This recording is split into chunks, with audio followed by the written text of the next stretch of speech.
Ano ang gagawin mo kung isang umaga, nagising ka, at hindi mo nakilala ang mundo sa paligid mo? Hindi dahil nananaginip ka, kundi dahil literal na nasa ibang lugar at panahon ka na. Ang kwentong ito ay nangyari at nakarecord sa kasaysayan ng Pilipinas, daan-daang taon na ang nakalipas. At tila nangyari ulit sa isang lalaki sa Ukraine. Stay tuned dahil ang istoryang ito ay hindi basta urban legend. Kumusta mga kano? Welcome back to No PH, kung saan tinutuklas natin ang mga pinaka-misteryoso at nakakagulat na kwento sa buong mundo. Ngayon, pag-uusapan natin ang isa sa mga pinaka-controversial na paksa sa buong kasaysayan ng sangkatauhan, ang time travel. Dalawang kwento ang ating tatalakayin ngayon. Ang una ay nangyari mismo sa Pilipinas sa panahon ng Spanish colonial era. Ang pangalawa naman ay nangyari sa Ukraine nung nakaraang dekada lamang. Handa na ba kayo? Tara simulan na natin. Alam niyo ba na noong year 1953, may isang pangyayari sa Manila na hanggang ngayon ay hindi pa rin maipaliwanag ng siyensya? Ito ay totoong kwento ng isang ordinaryong sundalo na naging subject sa isa sa pinaka-nakakalitong misteryo sa ating kasaysayan. Para maintindihan natin ang lahat, balikan muna natin ang hitsura ng Manila noon. Mahigit 50 years na ang nakakalipas mula nang sakupin tayo ng Espanya. Ang sentro ng kapangyarihan noon ay nasa loob ng Intramuros, kung saan nakatira ang pinakamakapangyarihang tao sa bansa. Yan ay si Gobernador General Gomez Perez Dasmariñas. Pero heto kasi ang twist. Noong October 24, 1953, patay na pala ang gobernador. Habang naglalayag siya papuntang Cambodia, nagaklas ang kanyang mga tauhang Tsino at pinatay siya sa gitna ng karagatan. Ang problema, sa bagal ng balita noon, walang sino man sa Maynila ang nakakaalam na wala na pala silang pinuno. Dito napapasok ang ating bida na si Gil Perez, na isang sundalong Spanish. Isang gabi, habang nagbabantay siya sa labas ng Palacio del Gobernador sa Intramuros, nakaramdam siya ng kakaibang pagod. Pakiramdam niya, parang hinihigop ng dilim ang lakas niya. Dahil sa sobrang antok nito, sumandal muna siya sa pader at ipinikit ang kanyang mga mata ng ilang segundo para magpahinga. Pero ilang saglit lang, nang pagdilat niya ay nagsimula na ang kababalaghan. Nagulat ang sundalo dahil biglang nagbago ang paligid niya. Wala na siya sa Maynila. Napansin niya na iba na ang itsura ng mga gusali, iba na rin ang kalsada at pinagkakaguluhan na siya ng mga tao dahil sa suot nito. Ang masaklap, nalaman niyang nando na siya sa Mexico City, isang lugar na libu-libong kilometro ang layo mula sa Pilipinas. Kung iisipin, sobrang imposible nitong mangyari dahil aabutin ka ng maraming buwan sa dagat bago ka makarating sa Mexico, lalo na sa panahong iyon. Dahil suot pa rin niya ang kanyang uniforme mula sa palasyo ng Maynila, agad siyang dinampot ng mga gwardya sa Mexico. Akala nila ay nababaliw ito o baka makapanakit ito ng ibang tao. Ikinuwento ng sundalo ang nangyari na siya ay nasa Maynila at siya ay naka-duty para magbantay. Sinabi rin niya ang balitang patay na si Gobernador Dasmariñas. Lalong nagduda ang mga awtoridad sa Mexico. Paano niya malalaman ang pagkamatay ng gobernador sa Pilipinas gayong wala pang barkong dumadating na may dalang balita? Ang hinala nila, baka gumagamit ito ng black magic. Kaya naman, imbes na tulungan, ikinulong ang sundalo habang hinihintay ang patunay sa kanyang mga sinasabi. Lumipas ang ilang buwan, dumaong ang isang Manila Galeon sa Acapulco, Mexico.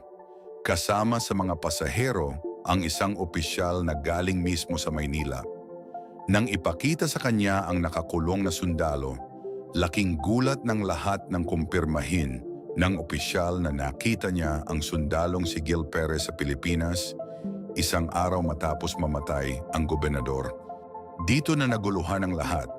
Paano na ang isang tao na nasa Maynila noong isang araw lang ay biglang nandito na agad sa Mexico kinabukasan, gayong wala pa namang mabilis na sasakyan noong panahong iyon?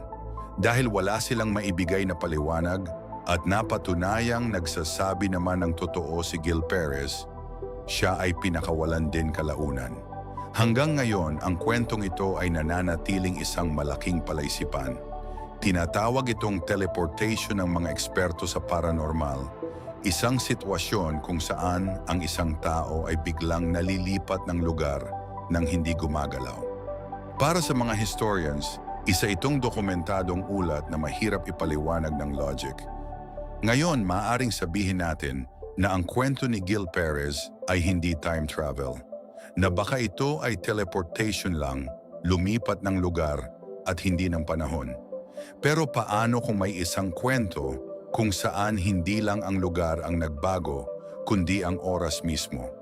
Paano kung may taong literal na sumulpot at nagmula sa nakaraang mga dekada at may hawak na mga patunay?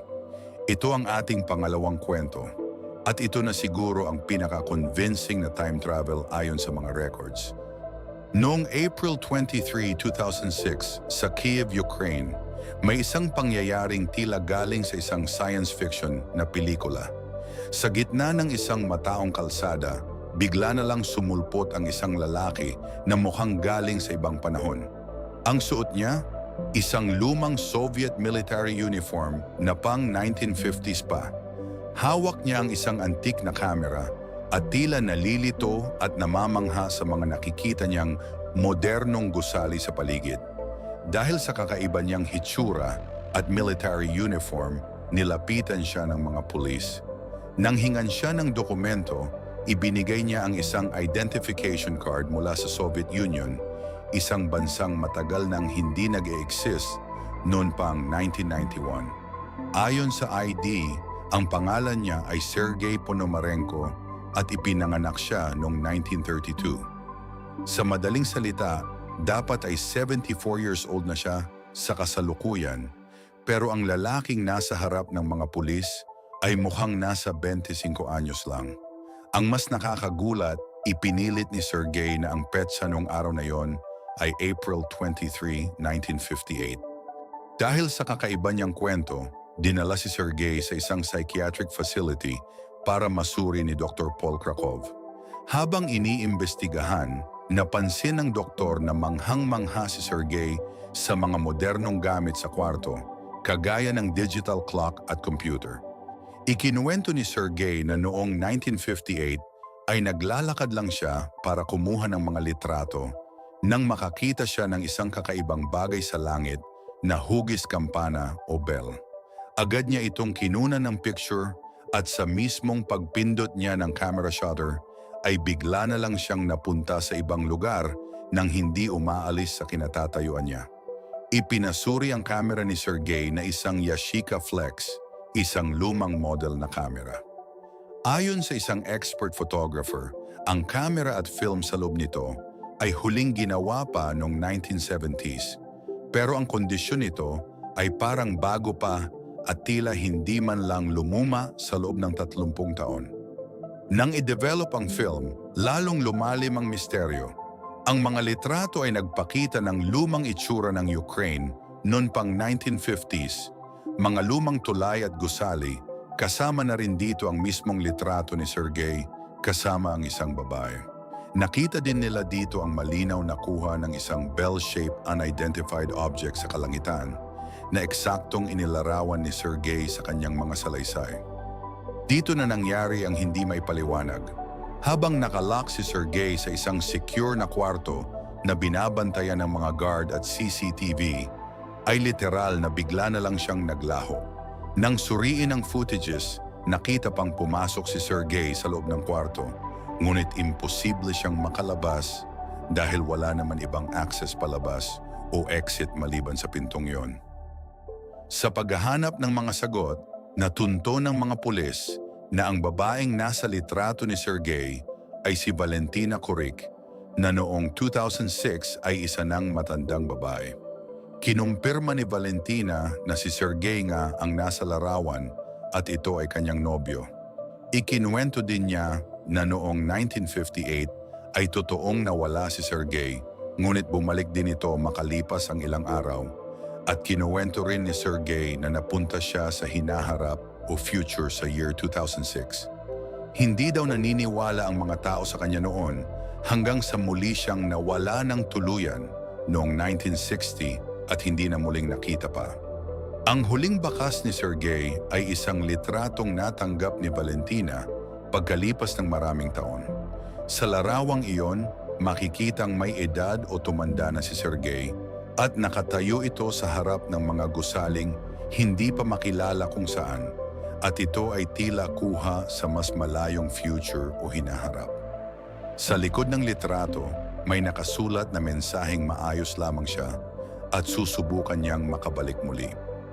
Hanggang ngayon, ang kwento ni Sergey Ponomarenko ay nananatiling isa sa pinakamalaking misteryo. Isa nga ba itong tunay na kaso ng time travel o isang malaking butas sa ating realidad na hindi pa natin kayang ipaliwanag o ng siyensya? Ano sa tingin nyo, mga ka-know? Ang mga sagot ay tila malalaman lamang sa agos ng panahon. Maraming salamat sa inyong oras sa panonood.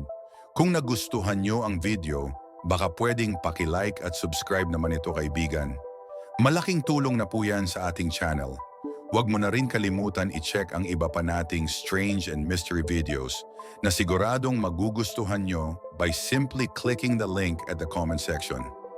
Until next time, ito po si Kuya Kaloy, ang inyong host, at magkita-kita ulit tayo sa mga susunod na episodes ng No PH. Maraming salamat po.